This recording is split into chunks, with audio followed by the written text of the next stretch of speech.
శిశిర లల్లీని పలకరించి టైం అవటంతో లోపలికి వెళ్ళిపోతుంది. ఆఫీస్లోకి వెళ్తున్న శిశిరను అందరూ నవ్వుతూ పలకరిస్తూ ఉంటారు. శిశిర అందరితో చనువుగా మాట్లాడుతూ లోపలికి వెళ్ళిపోతుంది. హాయ్ గైస్, ఓ మనసా దరిచేరనియవా మరోసారి. భవానీ భవీస్ రాసిన ఈ సిరీస్ 9వ ఎపిసోడ్లోకి వెళ్ళిపోదామా మనం? తర్వాత ఏం జరగబోతుంది శిశిర లైఫ్లో అనేది చూసేద్దామా? ఓకే, ఇక ఆలస్యం ఎందుకు? శిశిరను గమనిస్తున్న లల్లి పెదవి విరుస్తోంది. తనకి యాక్సిడెంట్ అవ్వకుండా ఉండి ఉంటే తను కూడా జాబ్లో జాయిన్ అయ్యేది శిశిరలాగానే. తను కూడా అందరితో కలిసిపోయి ఉండేదాన్ని అని కొంచెం జలసీ ఫీల్ అవుతుంది. శిశిర పట్ల చిన్న అసూయ ఆమె మనసులో నాటుకుపోయింది. లల్లి ఇంటర్వ్యూలో సెలెక్ట్ అయిపోయింది. శిశిర తన వర్క్లో తను ఉండిపోయింది. పల్లవి కొన్ని డ్రెస్సెస్ తీసుకుని సత్యవేణి గారి ఇంటికి వెళ్తోంది. శశాంక్ హాల్లో కూర్చొని ఉన్నాడు. అతన్ని చూసి పల్లవి ఎంత బాగున్నాడు అని అనుకుంది మనసులో. సత్యవేణి గారికి డ్రెస్సెస్ అప్పగించి అక్కడి నుండి ఆఫీస్కి వచ్చేసింది. ఆఫీస్కి వచ్చాక లంచ్ టైంలో నవ్వుకుంటూ అక్కడ చూసిన శశాంక్ గురించి చాలా చాలా విషయాలు వింతగా చెప్తూ ఉంది. అందరూ ఆ మాటలను విని సరదాగా నవ్వుకుని లంచ్ చేసేసి తన వర్క్ దగ్గరికి వెళ్ళిపోతారు. అలా కొన్ని రోజులు అతి మామూలుగా గడిచిపోయాయి. ఒకరోజు శిశిర పల్లవి కలిసి సరదాగా బయటికి వెళ్ళాలి అనుకుని వెళ్తారు. ఇద్దరూ కలిసి చక్కగా షాపింగ్ చేసేశారు. కొన్ని గ్రీష్మ కోసం బొమ్మలు కూడా కొంటోంది శిశిర.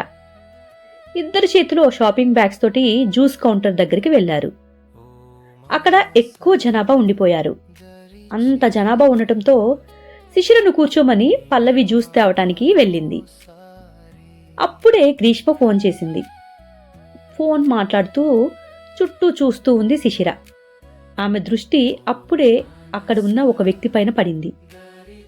4 సంవత్సరాలైనా అతను అన్న మాటలు మర్చిపోలేదు తను.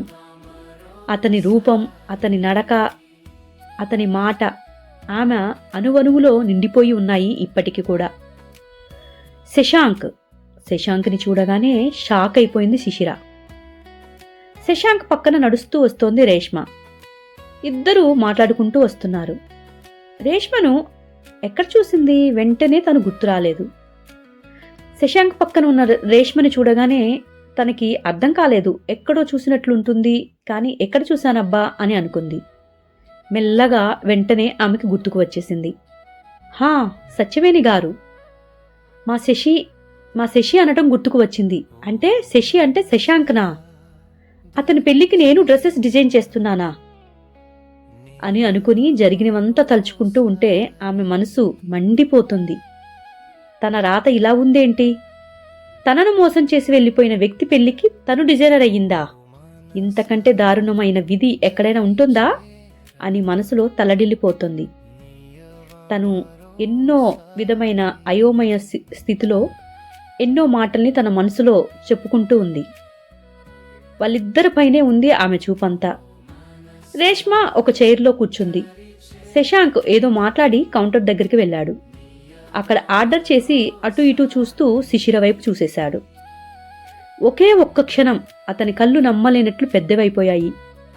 శిశిర ఒకే ఒక్క క్షణం అతన్ని చూసి వడివడిగా బయటికి పరిగెత్తింది. శశాంక్ తేరుకుని ఆమె వెనకే పరిగెత్తేశాడు. బయటికి వచ్చి చూసిన అతనికి ఎవ్వరూ కనిపించలేదు. జుట్టులోకి చేతివేళ్లను పోనిచ్చి అటూ ఇటూ ఆత్రంగా చూసేశాడు. అయినా కూడా శిశిర ఇంకెక్కడా? శిశిర కనిపించలేదు తనకి. శశాంక్ అన్నయ్య శశికిరణ్ అతని దగ్గరికి వచ్చాడు. ఆత్రంగా, ఏమైంది శశాంక్, ఎందుకు అలా ఉన్నావు అని అడిగాడు. అన్నయ్యకి ఏం చెప్పాలో అర్థం కాదు అతనికి. ఫ్రెండ్ని చూసినట్టు అనిపించింది అని అన్నతో కలిసి ఏదో ఒకటి సర్ది చెప్పేసి లోపలికి వచ్చేశాడు. వెనక్కి తిరిగి చూస్తూ రేష్మ దగ్గరికి వస్తారు ఇద్దరు. రేష్మ కూడా ఏమైంది అని అడుగుతోంది. ఏం కాలేదు అని ఇందాక ఆర్డర్ చేసినవి తీసుకుని వస్తాడు శశాంక్. అన్యమనస్కంగా తింటున్న తమ్ముడి చేతిపైన చేతిని వేసి ఏమైందిరా అని ప్రేమగా అడిగాడు శశికిరణ్. శశాంక్ దృష్టి కెమెరాస్ పైన పడింది. అన్నయ్య ఇప్పుడే వస్తాను అని హడావుడిగా లేచి అక్కడి నుండి పైకి వెళ్తాడు. ఎంతో మాల్ చుట్టూ వెతుక్కుంటూ చూసి సెక్యూరిటీ రూమ్ ఎక్కడ ఉంది అని కనుక్కొని సెక్యూరిటీ రూమ్ దగ్గరికి వెళ్ళాడు. ఒక రూమ్లో పెద్ద స్క్రీన్ ఉంది. అందులో అన్ని ఫ్లోర్స్ నుండి లైవ్ కనిపిస్తూ ఉంది. శశాంక్ని చూసి వాళ్ళు, ఎవరు మీరు, ఇక్కడికి రాకూడదు మీరు అని అంటారు. ఒకతను అలా చెప్పగానే అసలు తను చూసింది శిశిరనా కాదా తెలుసుకోవాలి అని అనుకుంటున్న శశాంక్ అతనితో, కేఫ్లో ఫుటేజ్ నేను ఒకసారి చూడాలి అని అనుకుంటున్నా, ఒకసారి చూపిస్తారా అని అడిగాడు. ఫుటేజ్ ఎవరికంటే వాళ్ళకి చూపించడానికి వీల్లేదు అని చెప్పగానే, అది కాదు సార్ అని శశాంక్ అంటూ ఉంటాడు. ఇద్దరి మధ్య చిన్న గొడవ మొదలైంది. తమ్ముడి కోసం వస్తాడు శశికిరణ్ కూడా వెతుక్కుంటూ. శశాంక్ని ఆపి విషయం ఏంటని నిలదీస్తాడు. శశాంక్ శిశిర గురించి చెప్పి తనని చూశాను అని అంటాడు. శిశిర ఎవరు అసలు అని అడిగాడు శశికిరణ్. తను నాకు తెలిసిన ఒక అమ్మాయి అన్నయ్య అని శశాంక్ చెప్పాడు. ఆ అమ్మాయి ఖచ్చితంగా ఇంపార్టెంట్ అయి ఉంటుంది అని అనుకుంటాడు శశికిరణ్. ఇప్పుడు ఏమడిగినా దాటేస్తాడు అని ఆ మాల్ ఓనర్కి కాల్ చేస్తాడు. విషయం చూసారిగా చెప్పి ఫోన్ అక్కడ ఉన్న అతనికి ఇస్తాడు. అతను తన ఓనర్ చెప్పింది విని కాల్ కట్ చేసి వాళ్ళిద్దరిని మానిటర్ దగ్గరికి తీసుకుని వెళ్తాడు. శశాంక్ ఒక అరగంట నుండి కేఫ్లో ఫుటేజ్ చూపించమని అంటాడు. శశాంక్ జాగ్రత్తగా అనువనువు చూస్తూ ఉన్నాడు. రేష్మ ఎంతసేపటికి వీళ్ళు రాలేదు అని శశికిరణ్కి కాల్ చేస్తుంది. అతను ఎక్కడ ఉన్నాడు అని, కాసేపటికి వస్తాం అని కాల్ కట్ చేస్తాడు. వీళ్ళకి అక్కడ ఏం పని ఉంది అని అనుకుంటూ రేష్మ కూడా పైకి వచ్చేసింది. శశాంక్కి శిశిర కనిపిస్తుంది. జూమ్ చేపించుకొని చూస్తున్నాడు శశాంక్. శిశిరని చూడగానే చాలా సంతోషపడుతున్నాడు. అన్నని హత్తుకున్నాడు. అప్పుడే అక్కడికి రేష్మ వచ్చింది. శశికిరణ్ శిశిర ఫోటో చూసి ఎవరి అమ్మాయి అని అడుగుతాడు. శశాంక్, తను నా ప్రాణం అని చెప్పగానే శశికిరణ్ ఆశ్చర్యపోతాడు. రేష్మ శిశిర ఫోటో చూసి ఎక్కడో చూశాను ఈ అమ్మాయిని అని అనుకుంటుంది. ఒక నిమిషానికి ఆమెకు గుర్తుకు వస్తుంది. వాళ్ళ దగ్గరికి వెళ్ళి, ఈ అమ్మాయి నాకు తెలుసు అని అంటోంది. వాళ్ళిద్దరూ రేష్మ వంక చూస్తారు ఎంతో ఆశ్చర్యంగా. ఈ అమ్మాయి డిజైనర్ కదా, మన ఇంటికి కూడా వచ్చింది, నా లెహంగా డిజైన్ చేసింది తనే అని చెప్పింది. శశాంక్ ఆనందంతో రేష్మని హగ్ చేసేసుకుంటాడు. థ్యాంక్స్ వదినా, థ్యాంక్స్ అని చెప్పేశాడు. తమ పెళ్లి కుదిరాక మొదటిసారి శశాంక్ తనని వదినా అని పిలవటం రేష్మకి చాలా సంతోషం వేస్తోంది. శశాంక్ ఆమె నుండి దూరం జరిగి, అన్నయ్య మీరు హ్యాపీగా ఎంజాయ్ చేయండి, నేను వెంటనే శిశిర దగ్గరికి వెళ్తాను అని హడావుడి చేస్తాడు. తమ్ముడు చెయ్యి గట్టిగా పట్టుకొని, ఇప్పుడు చీకటైపోయింది, తన ఇంటికి వెళ్ళిపోయి ఉంటుంది, రేపొద్దునే వెళ్ళు అని చెప్పగానే శశాంక్ ఓకే అన్నయ్య అని, అన్న చెప్పింది కరెక్టే అనిపించింది తనకు కూడా, సరే అని అంటాడు. ముగ్గురు ఏదో తిన్నామంటే తిన్నామనిపించుకుని రేష్మని దించేసి ఇంటికి వెళ్ళిపోతారు. శశాంక్ తన గదికి వెళ్ళిపోయి బెడ్పై వెల్లకిలా పడుకొని శిశిరని గుర్తు తెచ్చుకుంటున్నాడు.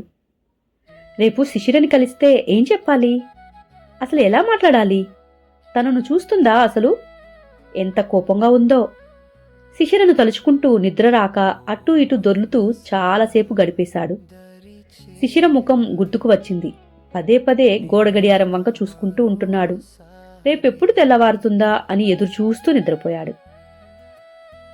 రాత్రి తొందరగా పడుకోకపోవటంతో శశాంక్ లేటుగా లేచేశాడు. లేచి తొందరగా రెడీ అయ్యి శిశిర దగ్గరికి బయలుదేరతాడు. అతనికి లోపల చాలా ఉత్సాహంగా ఉంది, అంతకంటే భయం కూడా ఉంది. శిశిర ఆఫీస్ బిల్డింగ్ ముందు కారు ఆపుతాడు. అతని గుండె జెట్ స్పీడులో కొట్టుకుంటుంది. లోపలికి వెళ్లాలా వద్దా అని తర్జన భర్జనతో సాయంత్రం అయిపోయింది. అందరూ ఎవరింటికి వాళ్ళు వెళ్ళిపోతున్నారు. శిశిర కూడా నవ్వుతూ స్నేహితులతో కలిసి బయటకు వచ్చేసింది. ఆమెను చూసి కారు దిగి ఆమె దగ్గరికి నడిచి వెళ్ళాడు. ఆమె ముందుకు వెళ్లి నుంచున్నాడు. శిశిర అతని వైపు చూసి బొమ్మలా నుంచుంది. ఆమె ముఖంలో భావాలు వేగంగా మారుతున్నాయి. అతని పక్క నుండి వెళ్లటానికి ట్రై చేసింది. ఆమె భుజాలు పట్టుకుని ఆపేశాడు శశాంక్. పొట్టి అని వణుకుతున్న గొంతుతో పిలిచాడు. శిశిర కళ్ళలో నీళ్లు తిరిగాయి. మరుక్షణంలో అతని వంక కోపంగా చూస్తూ అతని చేతులు విసిరి కొట్టింది. పొట్టి, ప్లీజ్ నాతో ఒక్కసారి మాట్లాడు అని బాధగా అన్నాడు శశాంక్. అక్కడి నుండి ముందుకి అడుగు వేసింది శిశిర.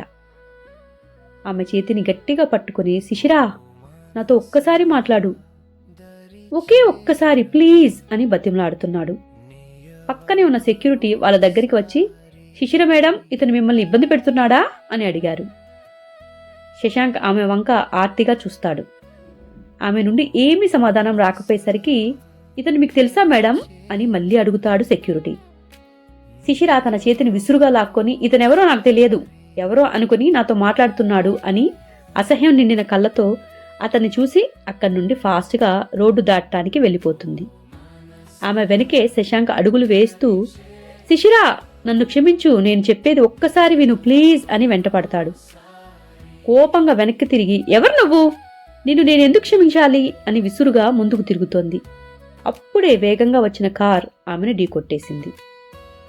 రక్తపు మడుగులో శిశిరను చూసి, శిశిరా అని గట్టిగా శశాంక్ అరిచిన అరుపు నలుదిక్కులా మారి మోగుతుంది. హాయ్ గైస్, ఈరోజు ఓ మనసా దరిచేరినియ్యవా మరోసారి 9వ ఎపిసోడ్ చూసేశారు కదా. ఈ ఎపిసోడ్ మీకు నచ్చిందని అనుకుంటున్నాను. నెక్స్ట్ ఎపిసోడ్ కోసం ఎదురు చూస్తూ ఉంటారు కదా. నేను త్వరగా ఇవ్వడానికి ట్రై చేస్తాను అని చెప్పాను కదా. ఇది ఈరోజు ఇచ్చిన 3వ ఎపిసోడ్. నేను కష్టంగా ఉన్నా సరే శశాంక్లో ఇవ్వవలసిన ఎపిసోడ్స్ను కూడా ఆపి దానికి బదులు ఇక్కడే ఇచ్చేస్తున్నాను మీకు. ఎందుకంటే చెప్పాను కదా, ఈ ఛానల్ ఇంకా మానిటైజేషన్ కాలేదు. తప్పకుండా మీరు హెల్ప్ చేస్తే మానిటైజేషన్ అవుతుంది అనుకుంటున్నాను. మీరు హెల్ప్ చేస్తారు కదా. నచ్చితే ఒకవేళ సబ్స్క్రైబ్ చేసుకోకపోతే సబ్స్క్రైబ్ చేసుకోండి. ఆల్రెడీ చేసుకొని ఉంటే షేర్ చేయండి మీ ఫ్రెండ్స్ తోటి. Thank you friends. ఉంటాను, అలా కలుద్దాం. బాయ్.